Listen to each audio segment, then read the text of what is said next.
So welcome, the longest list to get through, and it's actually shorter than my list from 2015. Here it is.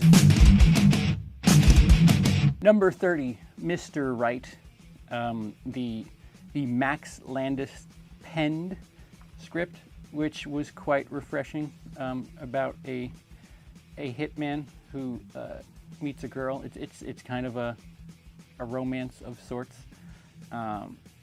He's in the early stages of a relationship with a girl, and he's being totally honest with her, and she thinks that he's just being really sarcastic and funny. And you can imagine the hijinks that ensue. If this gets copied another 4 or 5 times, it probably won't feel as good, but because it's so fresh and it was executed quite well, good time. Good time. Again, we're at the top of the list, so I mean these are all movies that I would say are good. Some are even great. 29, Keanu. Jordan Peele. He used to do comedy, folks. Before he became a great horror director, he was a comedian, and this is probably the last time we're going to see him as a comedian. So, funny stuff. Comedy. You don't really want to ruin it. Yeah, Keanu. Good. There's not much I can say about it. It's fun. 28, Deepwater Horizon. I really feel like the Mark Wahlberg, Mark Wahlberg doing the Peter Berg directed real life story thing. We all need a break from it, especially after Patriots Day 2. Like, we get it. Mark Wahlberg plays real people, and Peter Berg directs them. I thought this was good, and then Patriots Day actually was a bit better, but Patriots Day I didn't see till 2017. 27, I'm sorry, I'm counting the extended edition, because it came out in 2016, Batman vs. Superman. Yes, if I was exclusively counting the theatrical cut, probably be a bit lower, but I really enjoyed the extended edition. And here's where it is. I mean, wait till I get further. 26, Captain Fantastic. I feel the need to explain this because I forgot who made fun of me for it, but yes, other than the Don, there's plenty of reason to enjoy Captain Fantastic. Really good movie. Kind of strikes a chord personally, but not exactly.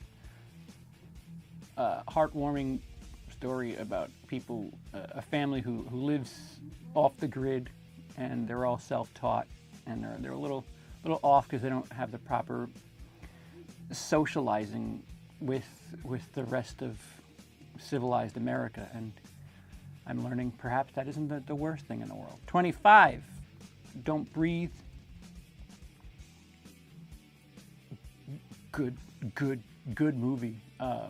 Like I said, 2016, great year for horror. Don't Breathe is incredible. 24, War Dogs. You see, if it's a popcorn movie and I have a good time, that's fine with me. That's all I need from that movie. I don't need incredible character arcs. If I have fun, that's all I need. War Dogs, incredibly fun. That's it. One night stand kind of deal. 23, Civil War.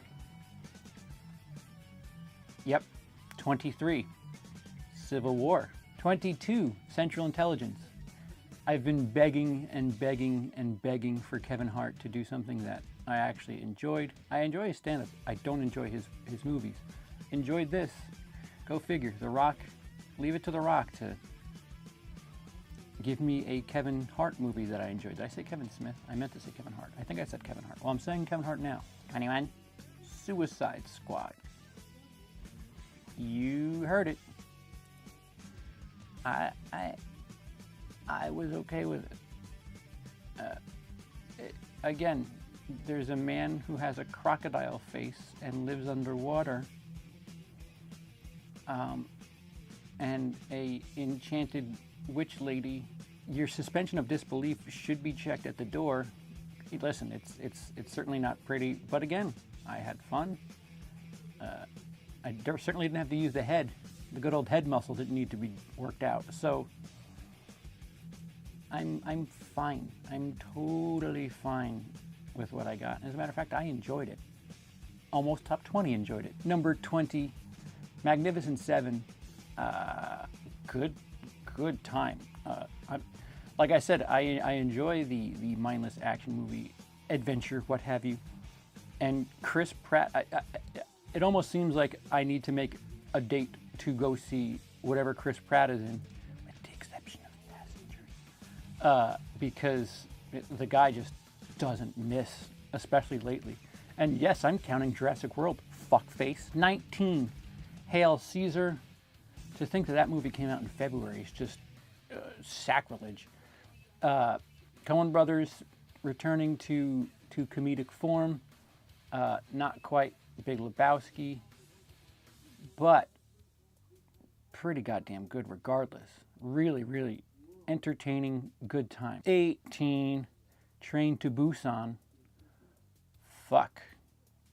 Not just American horror in 2016. We had some Korean jump-offs. And Train to Busan, wow, where have you been all my life? 17, Star Trek Beyond. I enjoy what we've gotten since 2009. Listen, I'm a Star Wars kid, so maybe that explains it. But keep this going. I think I would rank my Star Treks, believe it or not, 2. No ship should go down without her captain. 3, 1.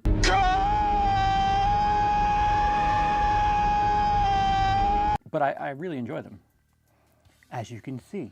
Number 16, Pop Star. Fucking crime that movie didn't get seen by a lot more people. If you haven't seen it, go watch it. If you haven't seen it and you enjoyed a laugh, what are you doing watching me? Go. That movie's incredible. That is like Spinal Tap for pop. Like, I'm not kidding. That movie's that good. Number 15, it's funny, I was kicking and screaming about it, and then I saw it a second time and really got turned around. Imperium. Kind of, I would call it Donnie Brasco meets American History X. I really fell for it. I really enjoy that movie. I really can't wait to watch it again, and then it'll drop. Because, like, literally, I think if I did my rankings on the first viewing, I would have had it in, like, the 60s. But the second viewing, I really liked it. I don't know. Maybe I'm a white nationalist. Number 14. Oh, Wiener. So a documentary took the bottom place. A documentary is in the top 20 as well. The train wreck, while it's happening story of Anthony Weiner, it must be seen if only for the cringe factor of just watching a marriage fall apart. Like, what? I realize the irony in me saying that too, by the way. So, number 13, a Netflix film, Tallulah.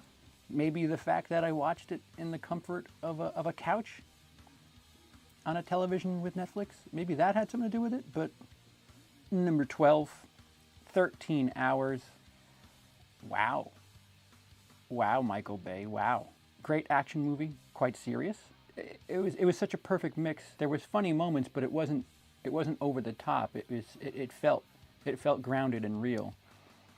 These are guys that are hanging out all the time. They're bored most of the time, and once things get crazy, they have little funny quips, and it didn't feel too excessive. Usually Michael Bay, things go one way or another, but this felt really tight and perfect.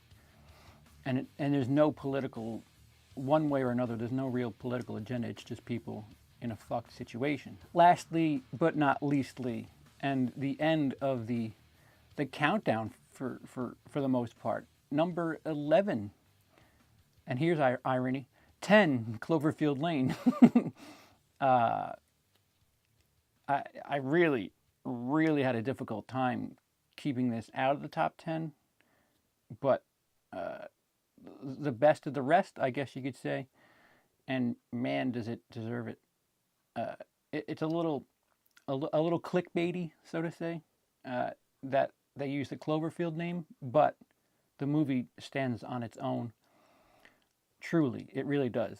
All right, so that's the 30 to 11. We only have one left. The top 10 remains.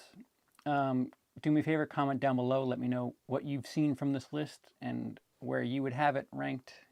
And anything else you want to see me cover, drop it down below. For Dennis's TV, I'm CP. Have a day. Be sure to like, comment, and subscribe for more. Whose heart is in us, we might have a string of mindless adventure. We might have a string of mindless fucking car, fuck me up.